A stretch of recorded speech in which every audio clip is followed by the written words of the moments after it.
Fannie Lou Hamer was a force to be reckoned with, enduring intractable racism, police beatings, and even forced sterilization. She never stopped working for equal voting rights for all. This is the tragic real-life story of Fannie Lou Hamer.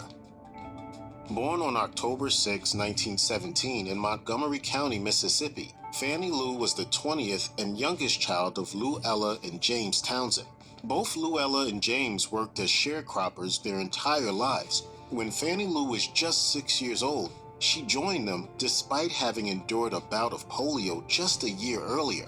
Hamer was 8 years old in 1925 when she saw Joe Pullum, a local sharecropper, lynched. In an interview with Jack Odell in 1965, she said, "I remember that until this day, and I won't forget it." Poverty forced Hamer to drop out of school at the age of 12, and by the age of 13, she was picking as much as 400 pounds of cotton in a day and receiving $1 for her work. Since Hamer had learned how to read and write during her brief time in school, she also worked as a record keeper on the plantation, and soon discovered just how the owners would cook the books to cheat the poor sharecroppers out of their fair wages. To offset this, Hamer began secretly tilting the scales to ensure people weren't cheated. She later recalled, "I didn't know what to do, and all I could do was rebel in the only way I could rebel." In 1944, Fannie Lou married Perry Pap Hamer, a tractor driver on a local plantation. 17 years later, in 1961, she underwent surgery to remove a small cyst in her stomach. When she woke, she discovered that she'd also been given a hysterectomy without her consent. According to PBS, this type of forced sterilization was so common at the time that it became referred to as a Mississippi appendectomy, a term coined by Hamer herself. On June 8, 1964, Hamer testified before a panel in Washington, D.C. that at the North Sunflower County Hospital, 6 out of the 10 Negro women that go to the hospital are sterilized with the tubes tied. Forced sterilizations have a dark history and an equally dark present in the United States. Indiana passed the first forced sterilization law in 1907. And while they hit their peak in the 1930s and 1940s, targeting those deemed to be criminals or unfit by the 1950s, sterilization laws started targeting welfare recipients as well. Forced sterilizations were frequently racially motivated. This became abundantly clear when Mississippi proposed a bill that would make it a felony for a parent on welfare to have more than one child. Jail time could be avoided if the parent consented to sterilization. Ultimately, sterilization was removed from that bill, but untold women like Hamer still were sterilized without their consent.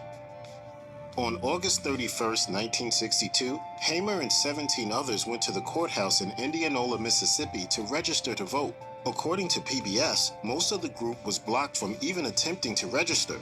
Only Hamer and one other man were allowed to fill out an application and take a literacy test. At the time, literacy tests were purposefully designed to keep black people from voting, and when Hamer was asked to explain de facto laws, she later recalled that, "I knowed as much about de facto law as a horse knows about Christmas Day." After failing the literacy test, the group was denied the right to register to vote. On the way home, their bus was stopped by police and fined $100 for being too yellow. Then the persecution got worse. The owner of the plantation where Hamer worked and lived demanded that she withdraw her application to vote. Mr. Marlowe told me that I would have to go down and withdraw my registration or leave because they wasn't ready for that in Mississippi. Hamer refused and was immediately thrown off the plantation where she had lived and worked for 18 years. She temporarily stayed with a friend before finding a new home, and just narrowly missed being murdered by those who were trying to suppress the black vote. They shot in the house 15 times, thinking that I was there. On January 10, 1963, Hamer was finally able to pass the literacy test. According to The Nation, after her second attempt on December 4th, she told the registrar, quote, "You'll see me every 30 days till I pass." A month later, she passed. But despite now being registered to vote, she discovered that she still wasn't allowed to vote because she didn't have any poll tax receipts. In some parts of the United States, people were required to pay a tax in order to vote. A tax put in place to ensure that the poorest people, who were often people of color, didn't get a voice in the government. And they weren't subtle about this fact either. For instance, in 1939, Alabama's Tuscaloosa News published an editorial that read in part, This newspaper believes in white supremacy, and it believes that the poll tax is one of the essentials for the preservation of white supremacy. In 1962, the United States passed the 24th Amendment, which outlawed poll taxes for federal elections. Despite this, Hamer was still denied the right to vote a year later because it wasn't really enforced until 1965. And to this day, 8 states, including Mississippi, still haven't ratified the amendment. While Pap worked to pay off their sharecropping debt at the plantation, Hamer continued working toward voter registration and desegregation. On June 9, 1963, Hamer and 9 other activists were returning on a bus from a voter registration and civic education training session in Charleston, South Carolina. The activists had tried to integrate lunch counters at the various bus stations along their way home, and their protest had enraged their bus driver. According to Fannie Lou Hamer, America's Freedom-Fighting Woman by Megan Parker Brooks, the driver began using the phone at every stop, reporting their location to Mississippi police. In Winona, Mississippi, police arrested at least 6 of the activists, even those who'd remain on the bus, and took them to jail. Hamer and her fellow activists weren't released from jail until June 12th.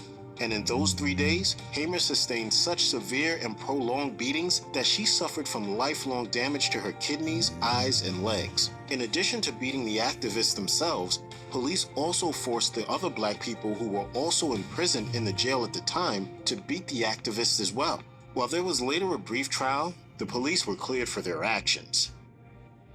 After several failed attempts to work with the all-white pro-segregation Mississippi Democratic Party, Hamer co-founded the Mississippi Freedom Democratic Party, and in 1964, she went to the Democratic National Convention in an attempt to get representation. As a result, she received death threats. When she reported them to the police, they told her, quote, "Don't look to us for help."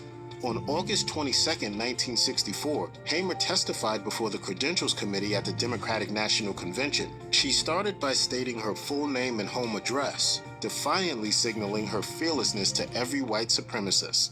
According to the Washington Post, President Johnson was terrified that her testimony at the convention would break up the coalition of white Southern delegates he needed to get elected. He tried to convince her not to speak, but when she did anyway, he abruptly called a pointless live press conference so the TV broadcast would have to cut away from Hamer's testimony.